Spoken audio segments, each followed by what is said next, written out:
Malam-malam berangkat, pas di sana tuh hutan semua. Bapak saya nanya sama Mas Haji nih, Mas ini kemana? Mas Haji baru bilang, ini bakalan ada persugihan. Pas malamnya tuh nambah parah lagi. Bapak saya dinyatakan udah nggak ada.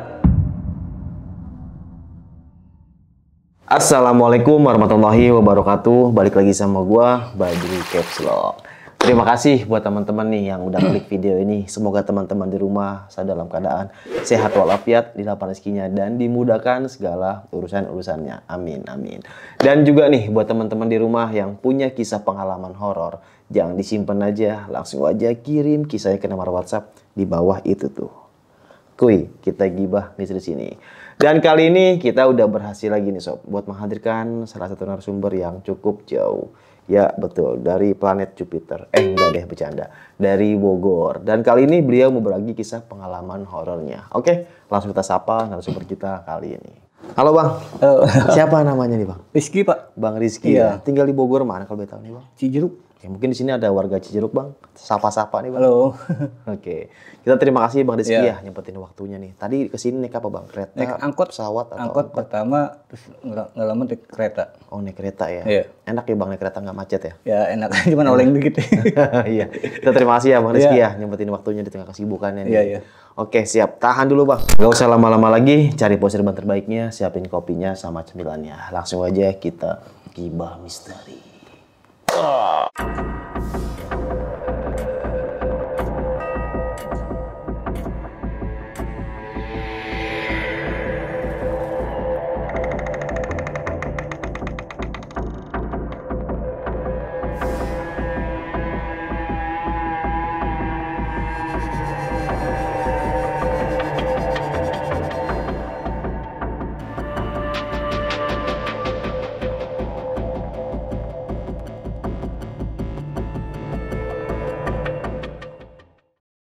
Gimana nih Bang Rizky, kisah pengalamannya nih Bang? Jadi kita tuh kan buka warung nasi uduk sama pecel dan lain-lain gitu buat sarapan pagi. Oke. Nah, sebulan 2 bulan kan aman aja, lancar gitu Pak. Pas hari Kamis tuh ada Mas Haji datang. Ya. Mas Haji ini siapa? Mas Haji tuh tetangga. Nah, dia juga jualan bakso. Datang ke rumah saya tuh. Kebetulan saya di situ lagi istirahat. Keluarga juga kan udah pulang. Bapak saya tuh ngobrol sama Mas Haji. Nah, kata Mas Haji, ini mau nggak buat lancar gitu usahanya. Bapak saya kan bingung, lancar gimana itu. Nah, kata Mas Haji nih, kalau mau nanti minggu depan pas satu suro atau apa gitu, suruh ikut. Setelah obrolan itu selesai, bapak saya ngomong kan ke keluarga, ini ada Mas Haji gitu, ngomong mau dilarisin lah usahanya. Kata ibu saya, larisin gimana? Kata bapak saya, ada gitu. Jadi syaratnya tuh kayak kembang sama kayak menyan lah gitulah. Oke. Ya, kata ibu saya, hati-hati, jangan salah jalan. Seminggu kemudian Mas Haji datang lagi, ngajakin. Kebetulan pas satu suro, itu besoknya malamnya lah. Nah, bapak saya ngikutin kan, syarat-syaratnya udah ada semua. Kayak apel jin, menyan, itu sama kembang-kembangan. Mereka berangkat dari Bogor ke salah satu gunung gitu. Daerah mana tuh gunung? Daerah Jawa.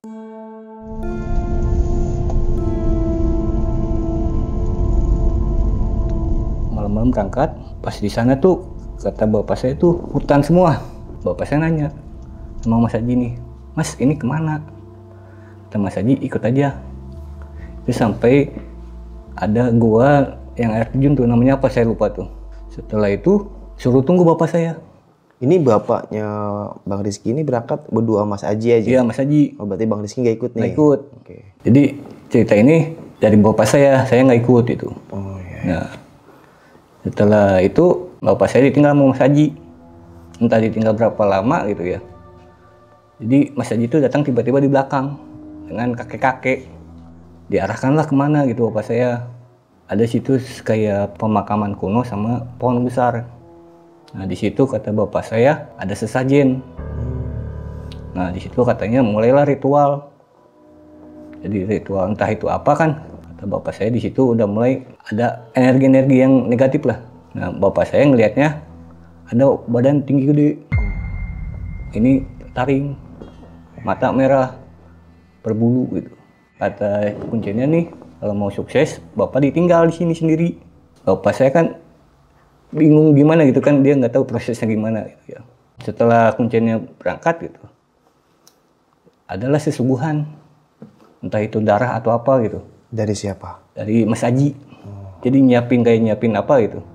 Setelah sesaji itu siap, mulailah Mas Aji nih melakukan ritual. Nah bapak saya dibawa ke air terjun. Nah Mas Ajinya ditinggal berangkat. Oh, Mas Haji pergi maksudnya. Ya, Siang atau malam? malam. Oke. Jadi bapak tuh, kata bapak saya kalau misalkan ada dengar apa-apa itu nggak boleh dijawab. Terus nggak lama adalah bisikan, suruh buka mata. Bapak saya masih kuat kan gitu. Berapa lama kemudian ada lagi suara tangisan atau apa. Setelah itu bapak saya nggak sengaja buka mata. Dan di situ ada katanya kayak hijau besar. Dia nunjuk. Kamu di sini mau apa? Bapak saya bingung gitu kan, nggak bisa jawab apa-apa, antara takut atau gimana gitu. Bapak saya diteruskan lagi semedinya. Setelah itu mulailah itu Mas Hajinya datang lagi, nanya, tadi ada orang nggak datang ke sini? Ada. Gitu. Terus jawab apa itu? Ya kamu pintar lah kata Mas Haji gitu, biar lancar atau gimana usahanya. Setelah itu tes ulang dua kali Pak. Apa? Tes ulang? Iya, medi lagi 2 kali sampai ke subuh. Setelah itu belum ada sesosok itu lagi. Nah setelah itu kan pagi hari tuh Mas Haji nyamperin lagi. Setelah ditanyakan kata bapak saya, ini maksudnya gimana gitu. Kita bersemedi di sini terus ngapain gitu. Mas Haji baru bilang, ini bakal ada persugihan. Bapak saya sontak kaget dong. Lah kok ada pesugihan gitu. Lah emang awalnya Bapak mikirnya itu apa, Bang? Mendalami ilmu aja gitu Pak. Nggak ke arah ke pesugihan. Lama-kelamaan bapak saya kan mikir, kalau misalkan pesugihan keluarga saya bagaimana? Dari situlah bapak saya mulai menjauh dari Mas Haji. Pulang ke rumah, bapak saya cerita sama keluarga. Seminggu kemudian, Mas Haji datang lagi. Ini gimana, mau dilanjut apa enggak? Kata bapak saya nggak mau. Ya lebih baik amanin keluarga saya. Nah disitulah Mas Haji kayak emosi. Kamu ini gimana sih, udah saya diajak enak malah nggak mau gitu. Setelah itu mulailah adu-adu mulut. Oh, Bapak sama Mas Haji? Iya, sampai hampir main fisik. Nggak lama kemudian tuh bapak saya gimana ya, responnya tuh kayak aman-aman aja gitu, nggak ada respon apa-apa. Besoknya kemudian Mas Haji itu kan datang ke dagangan bapak saya. Di situ dia ngancem Bang, ngancemnya gini. Kalau lu nggak mau ikut gua, keluarga lu bakalan habis. Ngomong gitu? Gitu, iya. Nah bapak saya kan nantangin balik kan gitu. Mati ataupun ya apa, itu diurus sama Allah. Setelah itu, kata Mas Haji, liatin aja lu, bakalan ada korban. Setelah 1 minggu adalah, 1 minggu kemudian, dagangan kok mulai sepi. Padahal kita tuh, ini warung, ini jalan raya. Otomatis kan kita jual rame lah. Nah pas hari malam Jumat tuh kalau nggak salah, pas kita buka warung tuh ada tanah kayak tanah kuburan. Oh, depan warung? Iya, depan warung ada tanah, terus ada kembang itu sama tanah diadu. Jadi warung tuh kotak, dikotakin lah. Tuh. Terus? Nah bapak saya tuh nggak ngeh. Jadi sapu-sapuin aja gitu. Nah, kebetulan Mas Haji lewat tuh, Mas Haji juga lewat. Pas siang-siang. Dia malah ketawa. Entah itu maksudnya apa gitu. Saya nggak ngerti. Dia cuma bilang, awas lu ya, liatin gitu. Dia bilang ngancam gitu dong. Bapak saya kan bingung juga gitu. Udah disyariatin, udah apa. Maksudnya syariatin gimana nih? Yuk kita sholat gitu Pak. Minta ke Allah biar dagangannya laku gitu. Pas hari malam Jumat juga tuh. Mulailah ada tanda-tanda. Saya kan main ke rumah teman. Saya kan begadang Bang. Nah, pas jam 2 saya pulang ke rumah. Tidak lama pas rumah tuh ada bulat api udar gitu. Itu saya, keluarga saya, ibu saya keluar semua. Ngecek gitu Bang. Itu Abang lihatnya dari mana? Dari pas depan rumah. Oh, depan rumah. Itu kejadiannya pertama. Nah, Saya lihat-lihat nggak ada apa-apa. Pas malam berikutnya ada lagi kayak gitu juga, udah kayak gimana ya, kayak mau jebol, asbes tuh kayak jebol nggak bang? Oke. Cuman nggak ada. Disitulah saya bingung kan. Saya nanyakan bapak saya, ini ada apa sebenarnya? Bapak saya, udah jangan bilang apa-apa, cukup tahu aja. Besoknya, gitu ya, bapak saya ke rumah temennya, nanya tentang kejadian itu. Dan temennya itu bingungnya gini, biasanya nggak ada apa-apa gitu. Kata temen bapak saya, coba ke ustadz atau ke apa gitu. Nah setelah itu kan bapak saya datang ke ustadz bang, nanya ini tuh ada apa. Dan Pak Ustadz tuh belum bisa ngasih jawaban. Setelah itu bapak saya pulang, berjalan dengan seperti biasa gitu. Di situ udah mulai ada kejanggalan dikit-dikit.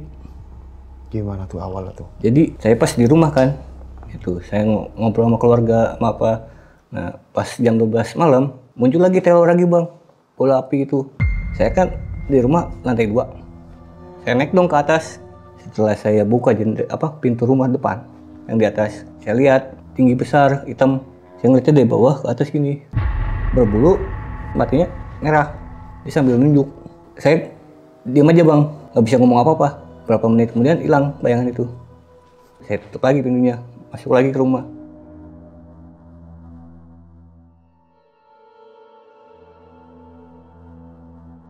Jadi pas paginya itu habis ibu sholat, ibu siap-siap kan ke warung, mau buka warung gitu. Habis bawa semua gorengan atau apa, ternyata pas mau buka ada tanah lagi bang di sekitaran warung itu. Nah ibu saya bersihkan lagi lah. Jadi setelah sebulan lamanya gitu bang, ada kejadian tanah kuburan terus gitu ya. Ada dampaknya bang ke bapak saya. Pas malamnya tuh sering ngeluh, sakit kepala kayak ditusuk-tusuk, sama di pinggang tuh panas. Ibu saya kan pas malam itu langsung kerikin atau apa gitu bang ya. Nah semakin malam semakin jadi itu. Besokan harinya gitu bang, ibu saya berobat lah di puskesmas, dikasih obat. Nah, ini siapa yang berobat, ibu atau bapak nih? Bapak. Oh dianterin ibu. Nah setelah itu pagi-pagi jam sekitar 9 habis dari rumah sakit ke rumah kan, jam 10 kumat lagi, merasakan lebih parah lagi gitu bang. Lama-kelamaan kan ibu bingung, minum obat udah minum, tapi kenapa masih sakit juga gitu. Dan kan saya di warung sendiri gitu bang. Sekitar sore atau mau maghrib itu saya masih jaga warung kan. Nah si Mas Haji itu lewat. Nggak bakalan lama lagi yang selanjutnya lu. Dan dia bilang gitu. Saya kan ya biasalah cuek lah gimana bang. Iya iya. Nah setelah malam itu dia lewat doang. Dia kan jualan malam doang. Setelah dia lewat, habis maghrib kan kita nggak ada yang laku nih dagangan. Udah kita tutup aja gitu. Pas kita tutup, saya pulang ke rumah kan. Sebelum saya pulang ke rumah, itu ada nenek-nenek bang. Besok nenek-nenek, kata dia bilang nih, Cu, hati-hati. hati-hati kenapa? Pokoknya hati-hati. Ngomongnya pakai bahasa Sunda. Nah saya masih bawa gorengan tuh ke rumah. Nah, habis saya ambil gorengan lainnya, saya mau kasih ke neneknya, hilang bang. Hilang. Nah iya. Nah saya kan di situ berpikir positif aja bang. Ya pulang lah gitu. Nah setelah pulang, ibu ngomong, ini bapak nambah parah loh gini sakitnya, pusing, terus panas gitu. Kata saya mau gimana bu? Sedangkan warung kita kan belum ada kemajuan, itu masih merintis lah. Nah ibu coba ke ini rumah sakit yuk kata dia. Ya saya usahain lah gitu.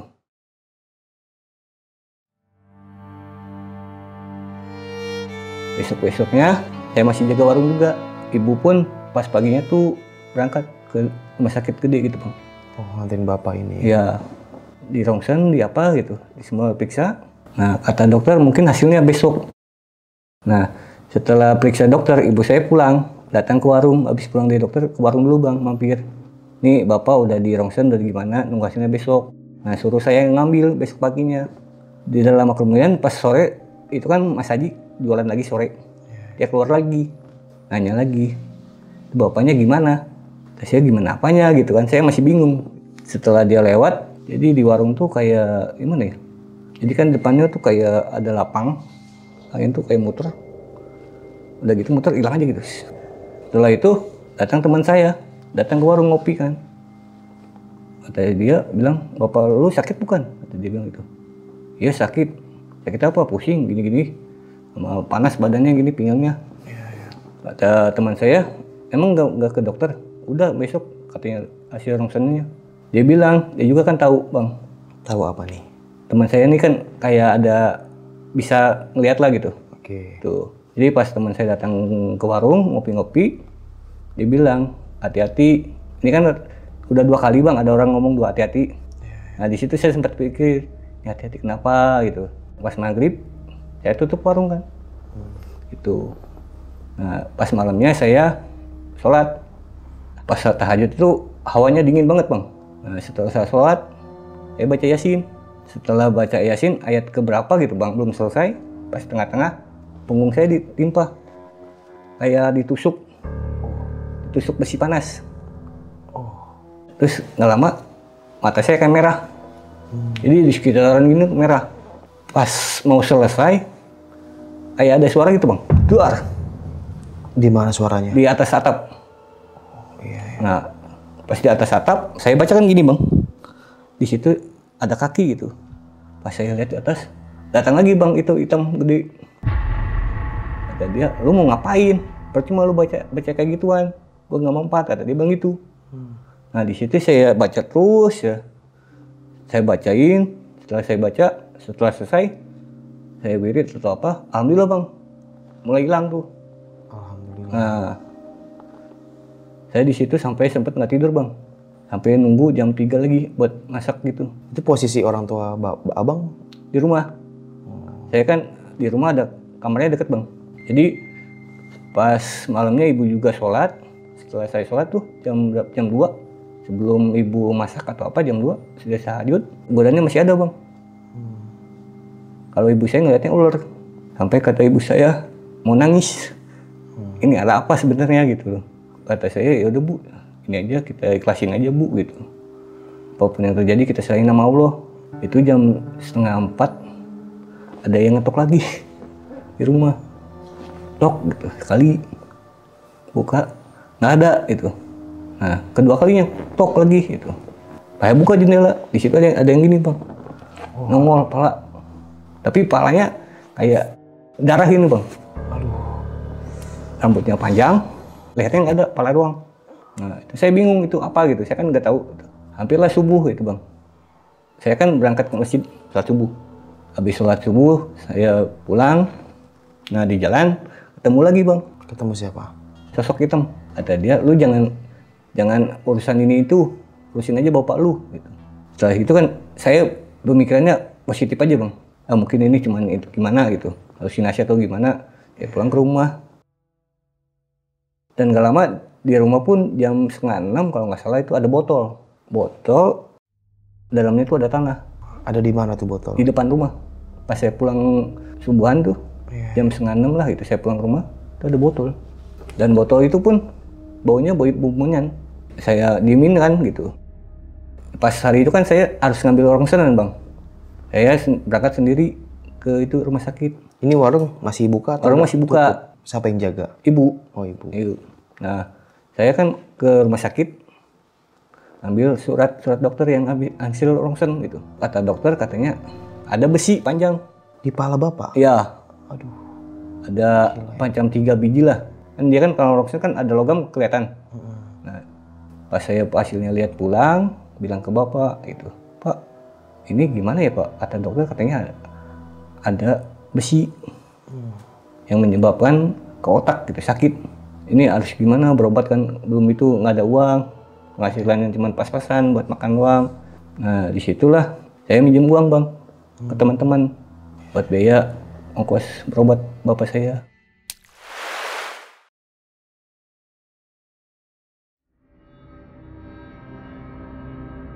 Dua hari kemudian saya rongsen lagi kan bawa. Nah pas rongsen kedua itu besi nggak ada bang, hilang. Ini kepala itu nggak ada? Iya, padahal kan selang berapa hari doang gitu. Kalau misalkan itu besi sehari 2 hari kan otomatis masih ada dong. Nah ini hilang, dokter kan bingung. Setelah itu sampai ke 3 kalinya, minta 3 kali 3 kali apa nih? rongsen. Oh sampai 3 kali? Ya kita pulang dulu ke rumah. Gitu. Ibu saya kan di warung ngejaga. Setelah pulang, bapak merintih-rintih bang gitu bang. Jadi dari sore ke maghrib merintih-rintih hingga sampai malam gitu. Oke, lanjut lagi bang. Nah. Biasa kan ini bang. Nggak lama ibu nenangin kan, keadaan kita kan sulit gitu bang. Ibu cuma bisa nenangin aja gitu. Habis nenangin kan bapak enakan lah dipijat atau di apa gitu bang. Setelah bapak tenang bang, saya kan main-main HP bang. Nah, saya masuk ke kamar, pas di kamar tuh kayak ada yang nangis bang. Nah, saya cek kan, di depan nggak ada, di mana nggak ada. Nah, lama hilang suaranya tuh. Ada lagi yang nangis. Saya masuk kamar lagi, ada lagi nangis. Saya bingung kan, keluar gitu, cari sumber suaranya kan. Ternyata nggak ada bang, cuma nangis gitu. Itu suara tangisan cowok atau cewek bang? Cewek bang. Oh cewek. Iya. Pas 2:30 tuh saya keluar lagi. Kan di rumah ada pohon gede gitu bang. Iya, iya. Nah di situ tuh ada cewek nunduk ini bang. Bajunya putih, rambutnya panjang. Jadi bajunya putih, kotor gitu dong bang. Pas saya lihat sosok itu, saya lari langsung bang ke kamar. Saya kan nggak bisa tidur gitu bang. Nah, saya mulailah sholat lagi bang. Setelah selesai tahajud bang, saya kan wirid tuh. Nggak lama kan ada suara keranda bang. Sedangkan di rumah saya itu gangnya sempit, nggak muat gitu loh. Saya bukakan pintu, saya lihat ternyata nggak ada bang. Saya tutup lagi. Pas saya masuk ke kamar, ada suara tangisan lagi. Saya buka lagi kan pintu, itu nggak ada lagi. Setelah itu bapak saya menjerit-jerit lagi. Sakit, sakit. Saya inikin lagi, saya pijit gitu bang. Nah ternyata pas saya pegang di pinggangnya tuh kayak ada bulu. Di pinggang sini maksudnya? Yang ini nih, ya. Depan, oh belakang. Ya kayak ada bulu. Kata bapak saya, tolong cabutin dah, kata dia bilang gitu. Saya kan bingung bang, nggak bisa apa-apa. Pas ada bulu gitu kan, saya usap-usap. Nah tangan saya tuh kayak panas bang. Panas, bapak saya merintih-rintih. Kayak udah nggak tahan itu atau apa gitu. Setelah itu ibu saya kan mencoba tenangin. Sabar ya pak, sabar gitu. Nggak lama kemudian bapak saya tenang bang. Setelah tenang, kita sholat subuh lagi bang. Kita siap-siap buat ke warung lagi. Dan itu pun kondisinya sama aja bang. Pas kita ke warung tuh ada kuburan lagi, tanah. Ya, saya bersih-bersih kan gitu. Saya bersih-bersih, kita kepinggirin lah. Nah setelah jam siangan itulah, itu ada bapak-bapak makan. Bapak-bapak makan, nggak ngomong nggak apa gitu pak. Pas saya mau ngasih minum kan, itu bapak-bapak hilang pak. Hilang. Kata saya, apalagi ini? Saya jaga di situ sampai sore lah gitu. Saya tutup kan daripada warung nggak rame-rame kan gitu. Tutup lagi. Saya berusaha nggak bilang ke orang tua gitu bang. Takutnya kepikiran kan bapak saya nambah sakit. Bapak saya tuh besoknya tuh pengen ditongsen lagi bang. Nah, saya malamnya tuh berusaha nyari duit di mana aja gitu, mau cek tukang parkir atau apa gitu. Nah saya pulang malamnya tuh sekitar jam 8, jam 9 tuh saya dapat duit itu bang. Nah saya pulangnya ke rumah jam 11:30. Nah 11:30 tuh saya nggak sengaja lihat kuburan. Dan itu pun tangan saya ada yang megang. Kasar, kukunya panjang. Saya mau lihat ke belakang nggak berani gitu bang. Di situ kan ada pohon. Itu pohon bang jatuh gini, nih naik lagi. Gitu. Saya perhatiin kan pohon itu. Itu kayak kunti atau apa gitu bang. Warnanya merah. Dia sambil cicik-cicik lah. Antara nangis atau ketawa saya bingung gitu. Dan saya antara mau lari tapi nggak bisa lari bang.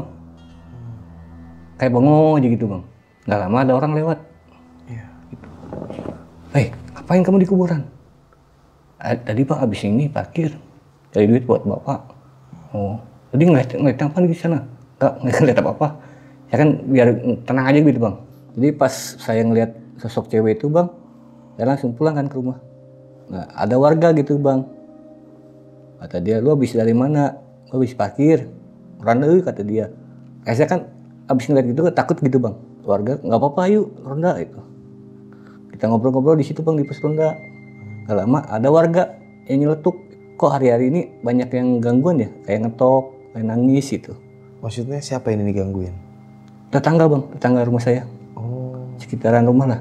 Ada nah, jadi juga. Ya ada warga sekitar Ronda ngomong, kok akhir-akhir ini ada gangguan itu bang. Setelah saya ronda kan, saya keliling-keliling, ya sekitar sejam 2 jam lah itu. Itu kan udah mau masuk subuh. Saya pulang, belum nyampe rumah itu ada suara lagi bang ledakan. Bola api itu 3 kali. Di mana ledakan itu? Di rumah, pas mau pulang ke rumah gitu. Pas mau depan rumah pas langsung. Jadi kan depan rumah saya kan belah sininya kan gelap. Jadi saya senter ke bawah kan gitu bang. Pas saya senter ke atas, dia langsung nengok ini. Itu matanya merah, ini panjang gitu.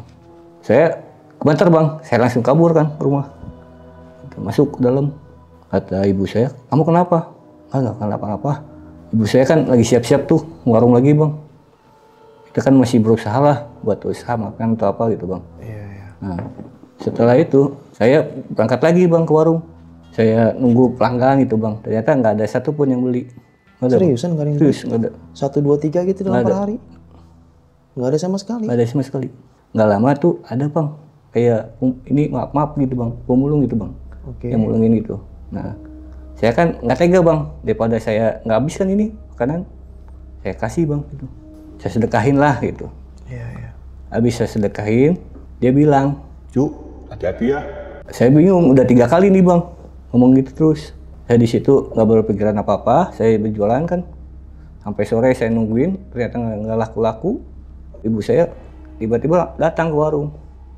Datang ke warung, ibu saya bilang, itu bapak menjerit sakit-sakitan. Kata saya, gimana tuh? Uangnya kan belum cukup ini. Ya terpaksa bang, yang hasilnya semalam itu saya parkir, saya pakai. Saya tutup warung, jam hampir maghrib lah gitu.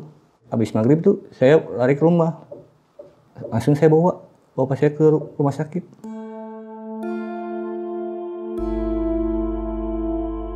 Setelah di rumah sakit, itu nggak kerasa apa-apa bang. Sakitnya itu hilang. Diperiksa lalu dokter, ternyata nggak ada apa-apa. Dinyatakan nggak ada apa-apa. Setelah nunggu di dokter berapa lama, kita pulang. Jam 10 malam, sekitar jam 11 lah. Bapak saya kumat lagi. Sakit.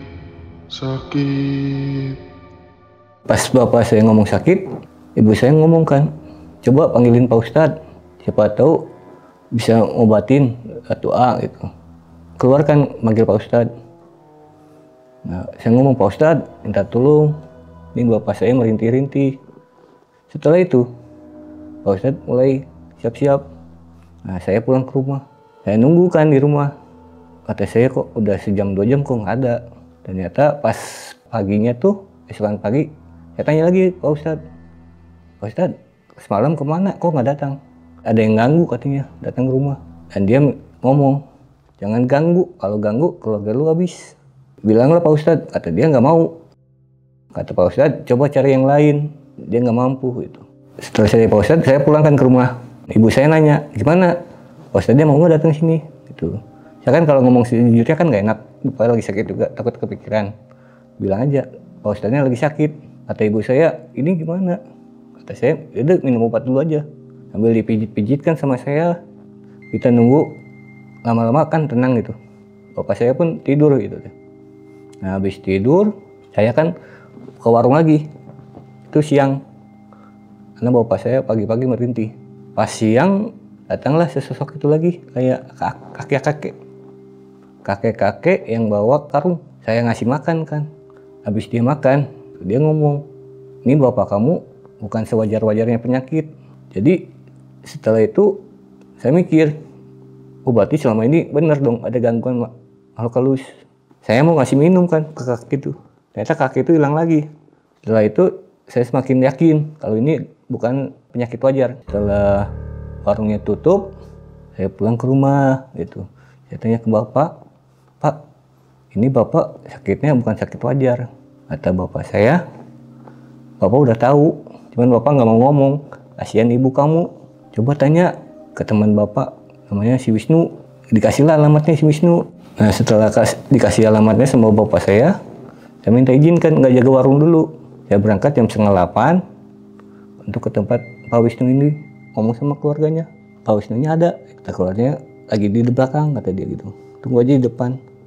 Tidak lama kemudian Pak Wisnu datang, langsung nyamperin saya. Dia bilang, kenapa? Ini Pak, ada masalah. Bapak saya sakit tapi tidak wajar itu Bang. Oh begitu kata dia. Kata Pak Wisnu, dia juga udah tahu sebelum saya datang ke sana ada sosok bapak-bapak sama anak 2 kecil datang ke rumah Pak Wisnu. Katanya tolong bantu orang tua si Rizky, kata dia bilang gitu. Jadi Pak Wisnu tuh sebelumnya udah ada yang datang dulu. Setelah itu kami berdua ngomong sama Pak Wisnu. Jadi kita tuh nyari solusi untuk berobat ayah saya gitu. Pak Wisnu bilang di dekat rumah dia ada yang bisa ngobatin. Setelah kita ngobrol-ngobrol, lama Pak Wisnu ngajak, ayo kita ke sana. Di situ kita berangkat pakai motor. Pas nyampe-nya namanya Pak Teddy yang ngobatin. Nah kata Pak Teddy, ini masalahnya apa dulu? Saya jelasin kan dari awal. Kita tuh ngebuka warung, tapi ada yang jahil gitu. Pak Teddy itu udah paham dengan keadaannya gitu. Nah kata dia minta waktu malam untuk diadain ritual. Kata saya ya udah Pak gitu, saya siapin gitu. Nah saya kan kata Pak Teddy tuh siapin kemenyan sama apel jin kan. Jadi setelah habis Pak Teddy, saya bilang ke Pak Wisnu, Pak ini belinya di mana? Oh itu ada di pasar gitu. Nah setelah itu kita beli sama Pak Wisnu, kita berangkat ke warung tuh nyari-nyari yang apel jin gitu. Kita nyari-nyari kemana-mana nggak ada itu barangnya. Setelah cari-cari ternyata adanya di pasar tradisional. Nah dan itu pun harganya cukup lumayan. Setelah semuanya kebutuhan dibeli, meskipun keuangan kita nggak mencukupi kan kita terpaksa gitu belinya. Nah setelah kita beli, kita pulang ke Pak Teddy. Kita ngasih syarat-syaratnya. Kita jalan. Nah di selama perjalanan pun ada yang aneh. Nah selama perjalanan kan Pak Wisnu yang bawa tuh. Nah Pak Wisnu nggak yang ngerasa aneh. Anehnya tuh kayak nggak biasa gitu. Biasanya dia tarik gas enteng. Tapi ini kenapa berat gitu. Disitulah saya baca-baca doa. Nah alhamdulillah tuh tidak terlalu berat gitu. Lama-kelamaan kan jalannya enteng. Nyampe lah kita di rumah Pak Teddy. Kita siapin semuanya. Nah pas mau menjelang Isya, itu ada yang datang juga ke rumah Pak Teddy. Bola api itu. Sebelum mulai ritual, mulailah ada gangguan lagi sama Pak Teddy. Nah, kata Pak Teddy, ini bukan hal gampang gitu. Nah di situ saya sama Pak Wisnu disuruh pulang. Nah setelah jam 8 malam, saya sama Pak Wisnu pulang. Nah selama perjalanan pun itu kacau banget lah. Ada aja, entah itu berat atau apa gitu, ada aja. Nah kita kan baca-baca doa sama perjalanan apa gitu. Sampailah di rumah, tanyakan sama Pak Wisnu, kamu mau nginep apa enggak? Kata saya pulang aja deh gitu. Nah habis saya dari rumah Pak Wisnu, saya pulang kan jalan kaki itu ke rumah. Setelah saya jalan pulang ke rumah, jam 10 saya kan tidur. Setelah saya tidur, ibu saya masukkan ke kamar. Ibu saya ngelihat saya ditindihin. Pas ibu saya ngelihat saya ditindihin, nah saya juga ngerasa Bang, kayak ditindihin berat gitu di depan muka. Di dalamnya kan saya susah napas gitu. Nah ibu saya bingung. Ibu saya baca-baca sebisanya lah gitu. Nah alhamdulillah hilang tuh itu. Nah setelah itu pintu kamarnya tutup lagi. Nah setelah di kamar tuh ibu saya balik lagi ke kamar ngelihat ayah saya. Nah pas jam malam tuh ada kejanggalan juga. Perutnya mau besar tapi badannya kecil. Ibu saya kan bingung gitu mau bangunin saya. Kasihan capek habis kesana kemari. Ibu saya sambil sholat tahajud, ternyata masih ada juga gangguan gitu. Semacam pocong atau apa gitu. Kata ibu saya, kalau misalkan kamu mau ganggu, jangan ganggu keluarga. Tapi kalau misalkan kamu mau ngeganggu, gitu, kita ganggu balik. Setelah itu ibu saya tidur. Nah saya jam 2, jam 3 malam tuh saya kebangun. Kayak ada yang nyekek. Saya susah napas, kayak nyengik gitu. Udah lama pas saya buka mata, ada sosok itu. Saya baca-baca kan, ternyata nggak bisa. Pas dicekik itu, sosok itu kayak mau ngambil sesuatu di mulut saya gitu. Nah saya pun nggak bisa napas, nggak bisa ngomong. Nah setelah diambil, saya bingung, nggak bisa apa-apa. Cuman bengong aja Bang gitu.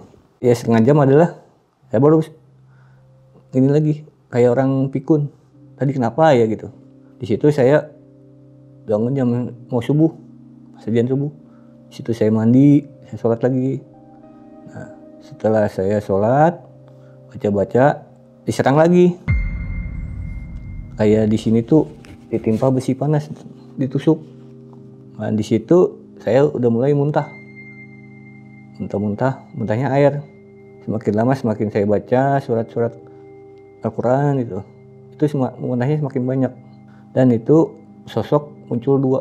Pertama baju merah, dan kedua yang hitam.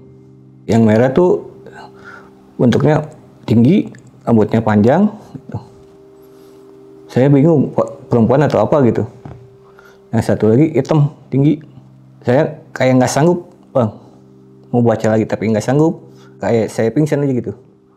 Saya orang pingsan, dibangunin sama ibu saya. Saya nggak tahu itu jam berapa, itu berapa menit. Bangunin. Kamu mau sholat apa mau tidur? Nah, saya bangun. Setelah saya bangun, saya ingat kan, tadi perasaan saya muntah. Tapi air itu nggak ada. Jam 7, jam 8 pagi lah, Pak Wisnu datang ke rumah.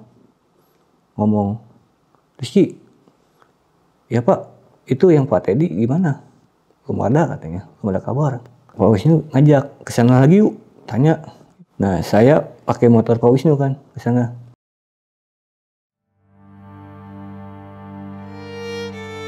Pas nyampe rumah Pak Teddy, keluarganya nyamperin gitu.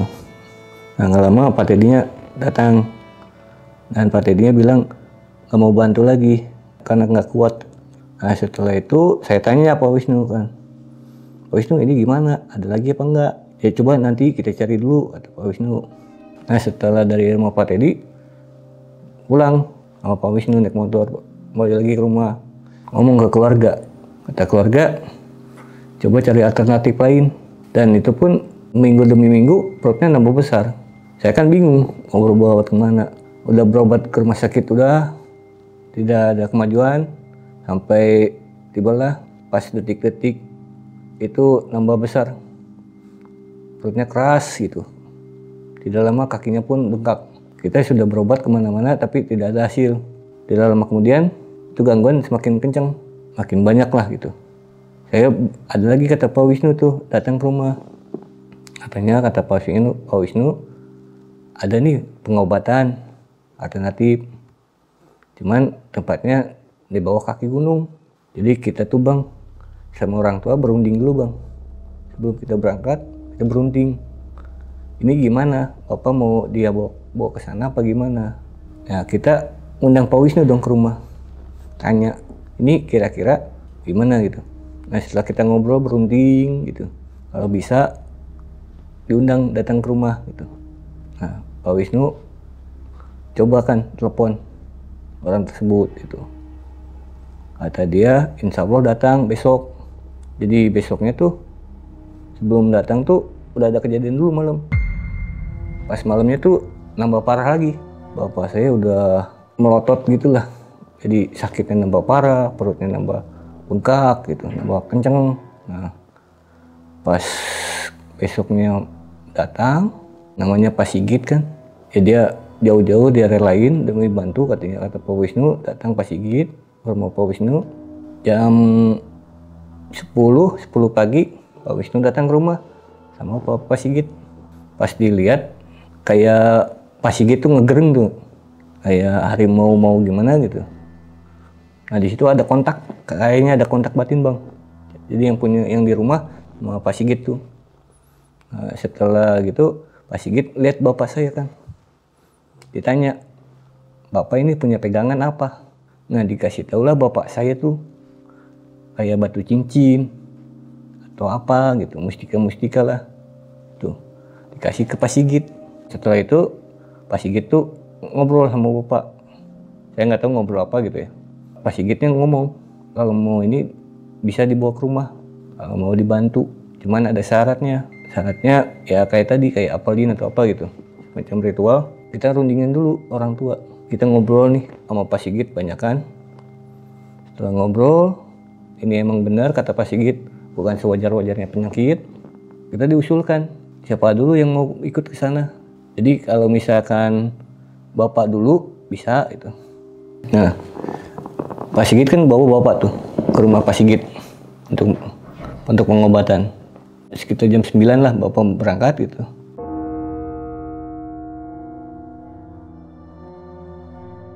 Pas Pak Sigit bawa bapak kan, kita tuh di rumah cuman tinggal saya sama ibu saya.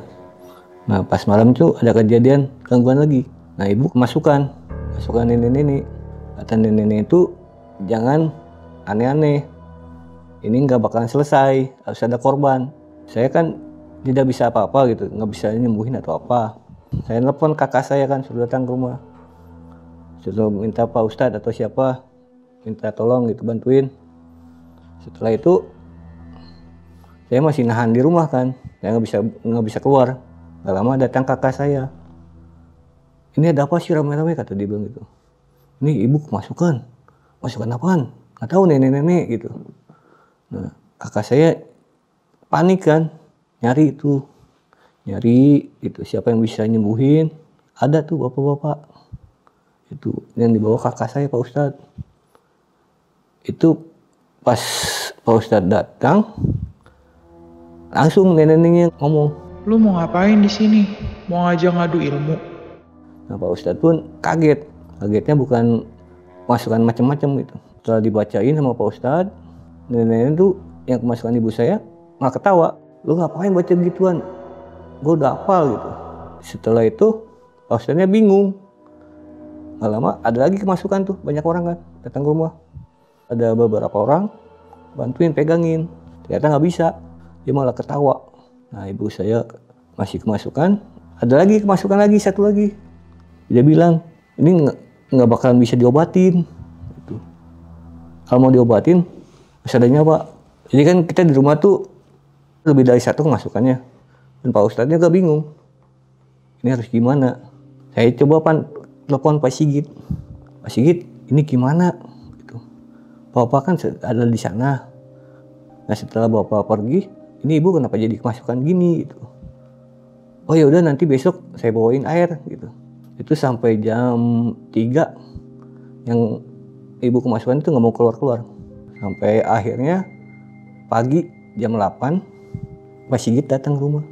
Itu dia bawa air kembang, dibacain sambil dipegang. Pas dipegang itu dia kepanasan. Ampun nggak bilang itu. Saya nggak bakalan lagi gitu. Kata nenek-nenek itu. Nah, mulailah hilang. Nah yang satu juga sama, satu lagi. Nah yang kemasukan satu lagi tetangga saya. Dia nonton kan itu. Ada apa rame-rame di rumah saya, jadi nonton. Nggak lama dia kemasukan juga itu. Nah abis itu kan pada sadar. Terus setelah ibu saya sadar, saya ngomong Pak Sigit, Pak ini gimana? Bakalan gini lagi apa enggak? Kata Pak Sigit, tenang aja, kalau ada apa-apa hubungi saya lagi. Kata Pak Sigit gitu.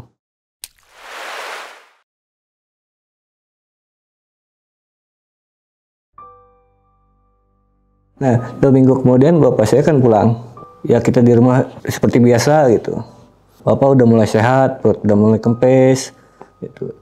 Ya 2 minggu, 3 minggu, bapak ngedrop lagi. Sekitar jam 11:30 malam, kita kayak ditidurin. Satu keluarga nggak ada yang ngeh, cuman bapak doang yang bangun. Nah pas jam 3, bapak udah kayak kejang, mulut keluar hijau. Bawa ke rumah sakit juga udah terlanjur gitu. Bapak saya dinyatakan udah nggak ada. Setelah bapak meninggal, kita warung tutup. Itu warung pun ditutup, dijual. Ya saya udah coba usaha lain gitu, udah nggak jualan. Ya kita berusaha lah gitu. Nah ini kakaknya Bang Rizky ngalamin juga nih, sama seperti yang Bang Rizky alamin sama Bapak alamin pada waktu itu Bang. Setelah bapak meninggal, sempat ngalamin juga, dan itu berakhirnya meninggal juga. Oh sampai meninggal Bang, innalillahi. Sama kejadiannya sama bapak saya, perutnya besar, dan itu pas bulan puasa meninggalnya malam-malam juga, dan itu tanpa ada yang tahu juga. Tapi sebelumnya abang tahu nih kalau Mas Aji ini ngelakuin lah hal-hal kayak pesugihan gitu bang? Oh, pertamanya kita tidak tahu gitu. Dan rombongan bapak pun tidak tahu kalau Mas Haji itu melakukan hal seperti itu. Nah, terus kalau Bang Rizky sendiri nih pada waktu itu bang, sempet ngalamin sakit-sakit gitu gak? Atau cuman digangguan aja pada waktu itu bang? Kalau saya sih ngalamin semuanya. Badan, gangguan penglihatan gitu. Masih diganggu gitu. Nah, terus kan Bang Rizky sempat bilang nih kalau abang nemu botol nih yang isinya tanah. Terus botol itu abang bawa kemana waktu itu? Itu dibawa ke Pasigit. Dan ternyata itu botol kayak gerak-gerak sendiri di sana. Kayak Anda mau keluar tapi nggak bisa. Itu selama perjalanan tuh Pak Wisnu suruh bawa goyang-goyang. Di dalam botolnya itu isinya apa aja bang selain tanah itu? Tanah, ada kembangnya. Terus kayak ada entah itu rambut atau apa gitu. Isinya gitu. Oke sob, belum sekian nih kisah pengalaman yang bersama Bang Rizky ini. Bisa kita ambil segi positifnya, buang jauh-jauh negatifnya. Ya namanya hidup ya, ada hal yang baik, ada hal yang buruk gitu kan. Apalagi hal-hal pesugihan, ya bisa dibilang iya sih cukup menarik gitu kan. Maksudnya kan mendapatkan uang atau segala sesuatu dalam hal yang instan, tapi bersekutu sama setan gitu. Kalau bisa mah udah capek-capek cari yang halal aja lah gitu kan. Kan katanya duit nggak balik bawa mati, tapi kalau nggak ada duit rasanya mau mati ya. Tapi tetap semangat gitu kan, tetap berdoa karena kita minta hanya kepada Allah Subhanahu Wa Taala dan kita perjuangkan di dunia ini ya kalau bisa tetap di jalannya gitu kan, tanpa hal-hal yang buat kita kayak belok gitu, serem. Oke, sampai jumpa di kisah selanjutnya. Wassalamualaikum warahmatullahi wabarakatuh. Dadah.